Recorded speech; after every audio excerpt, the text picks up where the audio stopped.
Hey, this is Rudy Sarzo, and here we are with The Dash, and my guest today is Robert England. Hello. Hi, Robert. How are you? I am well, thank you. You happen to be my neighbor, which is great. It took me about maybe a minute to get here. If it wasn't for the squirrels that were fighting outside, that's the only gridlock.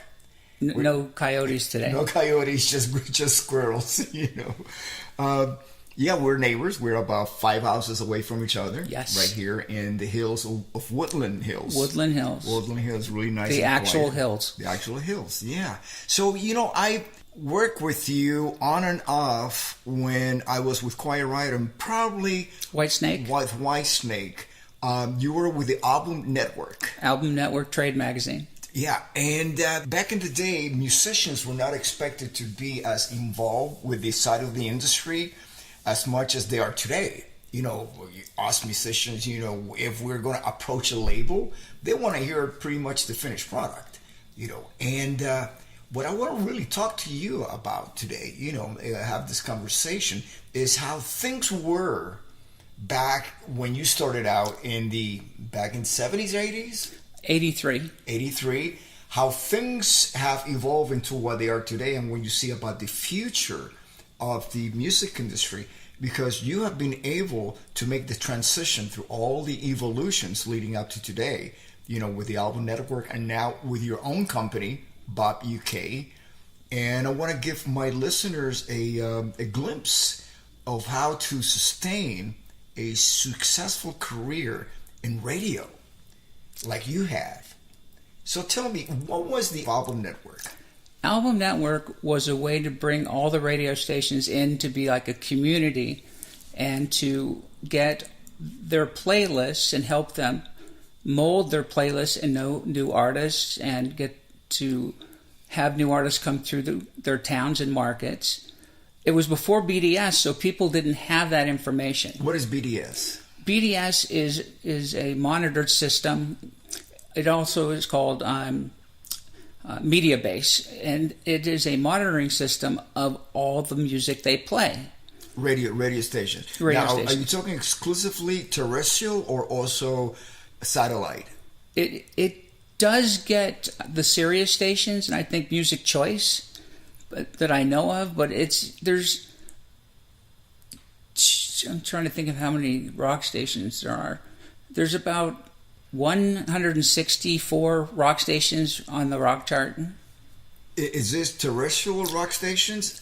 Yes. Or a combination of both satellite and terrestrial? Just Music Choice is part of the panel, but that's just monitored terrestrial radio. Yeah, because as I recall, back in the 80s, I mean the average band, like let's say Quiet Riot, we had just come out with the Mental Health record, and we were with Pasha Records, which was independent, and along with that, we were distributed through Columbia, which became Epic. Sony. You were Epic. I used to come over to Pasha and see Crawford. What was his name? Spencer Crawford. Spencer Crawford. Yeah. So let's say how the Album Network back in the day, how they would come to work with a band.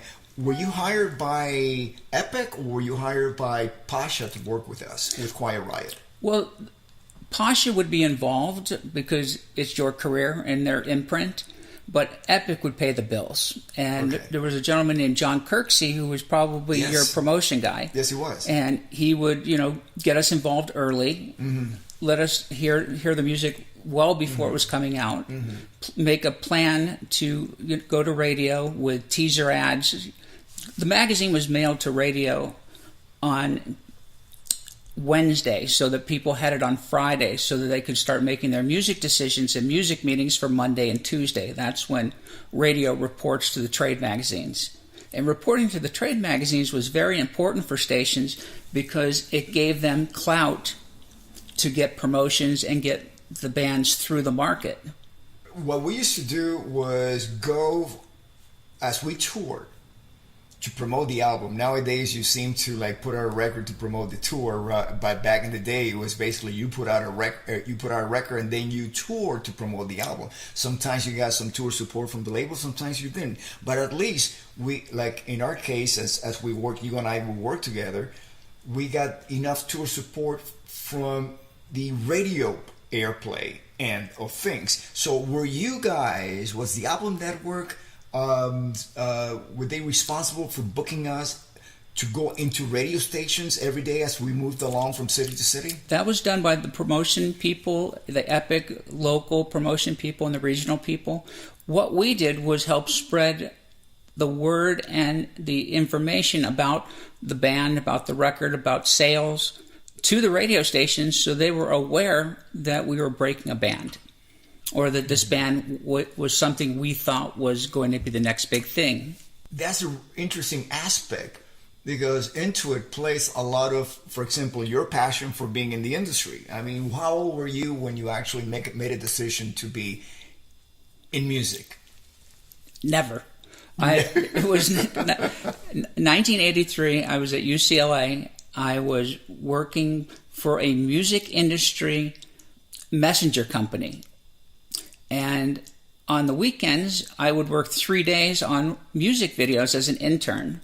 We did Mexican Radio by Wall of Voodoo, and Somebody's Watching Me by Rockwell. Yes, Rockwell. And I remember going to Barry Gordy's house. Yeah, that's about Barry Gordy's son. Yeah. They were going to go over all the storyboards and stuff. And he didn't know me, so I had to sit in the car for 2.5 hours while they had the meeting, because he was so private. Oh, okay. Thank God they rolled the windows down.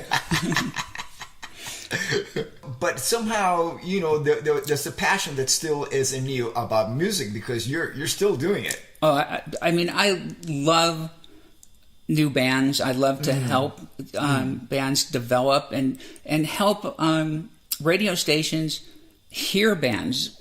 Radio stations aren't the way they used to be.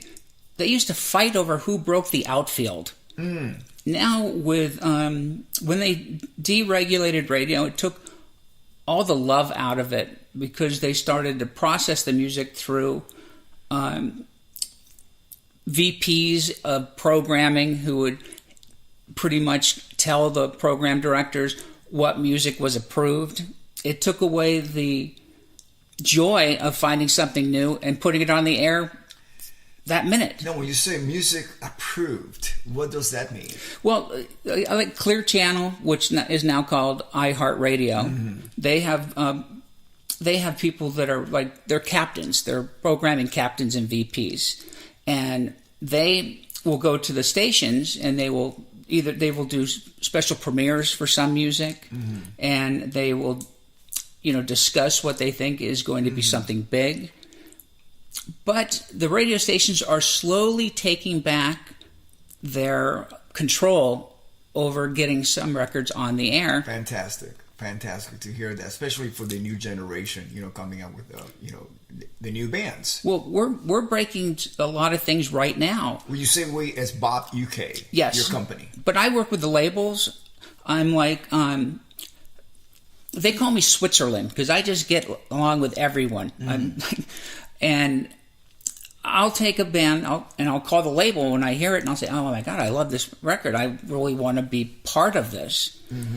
I helped Nothing More get signed, and they've had 2 number ones in the last few years. Wow. And if you haven't heard of Nothing More, make sure you do. They are one of the top live performances. Unbelievable live performance. They can the listener can find. Oh yes, YouTube videos of absolutely, these bands or request them for your local. Is there such a thing anymore? Like calling the request lines of local radios? Some stations around the country. I mean, mostly, the Midwest and the center of the country still have a lot of local flavor. Like WCPR in Biloxi, Mississippi. They still do a all request lunch, wow. Which is nice. Which people calling in. The host is Scott Fox, and he's incredible, and like I don't know if you've heard Fozzy. The band, Chris Jericho? Yes. He's a friend of mine. Yeah. We're breaking that. Fantastic. He's huge. We've got a top 10 song. I'm working on Jonathan Davis's first solo record. After all these years. Yeah. First solo record after all these years. That's right. First solo record after all these years. I'm working this Nothing More record. I was working the 3 Days Grace. Yeah. I believe Ray Luzier is on tour with him from Korn. Yes, that's absolutely right. Yeah. Promoting his solo record. Yeah. He is unbelievable and one of the nicest people and gentlest people in the world. I've heard. Yes, absolutely. Yeah. The guy who cuts my hair, who lives, works just near my house, told me the story. He used to cut Jonathan Davis's son's hair and his wife's hair, and he told me that Jonathan Davis cried when he cut all his long hair off. His son wanted to cut his hair short. So I teased him when I saw him downtown a couple weeks ago. What are the changes that you've seen in radio since for the last 40 years? Well, radio used to be more of we're going to take a chance. I got a gut feeling about this band. We're going to put them on the air. We're not going to put it into an overnight play. We're going to let people hear it and judge it. And that will be the decision of the station manager? The program director. The program director. Okay. Now it's more people are worried about their jobs. They're worried about letting something on the air that could scare away listeners. They're not as quick to do a gut reaction. They'll put things in overnight, and then they'll complain that they're not getting any action on it, and it's because no one's awake. You can't, if a record's on in the overnights, you can't get a read of how that record is. You have to. Saying no one is awake physically? People are asleep? Yeah, they play it overnights. So we have to develop a story for those stations to move the record up in rotation and play it, and that's what I do. What would be a typical story that you would? A typical story would be watching streams and sales in different markets. Draw of the band live. Big festivals like Rock on the Range or Aftershock or any of the Danny Wimmer Presents big shows. And that helps because it's a big deal. They're getting a massive audience to see this band. That's interesting because as I recall, Quiet Riot, we went out with Mental Health right when MTV was becoming what it became. It was I remember your big break. Yeah, the US Festival. The US Festival. That was an unexpected big break. Now, we couldn't take advantage of it as much as the other bands did because we were added on like 2 days before the actual event, which meant that only a handful of T-shirts even have the Quiet Riot logo added onto the bands that actually perform, and that did not give the label time to actually use that for marketing. So we were just added on. We went on like at noon.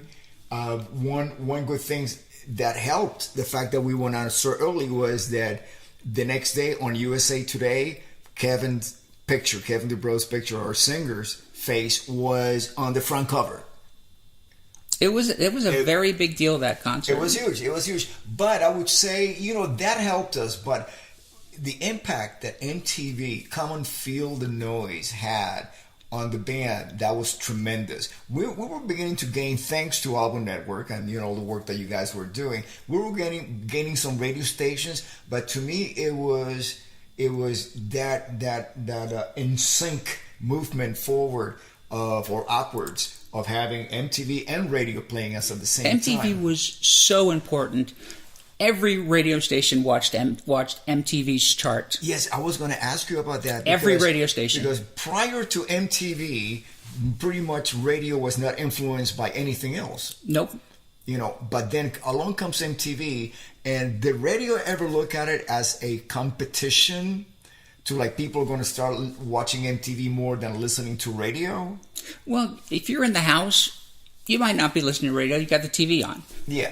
But in the car, Absolutely. it was a real big influence because, I mean, record companies would get excited when it would go into like a specialty show on MTV, or they'd take a new band and they'd make it, some big splash.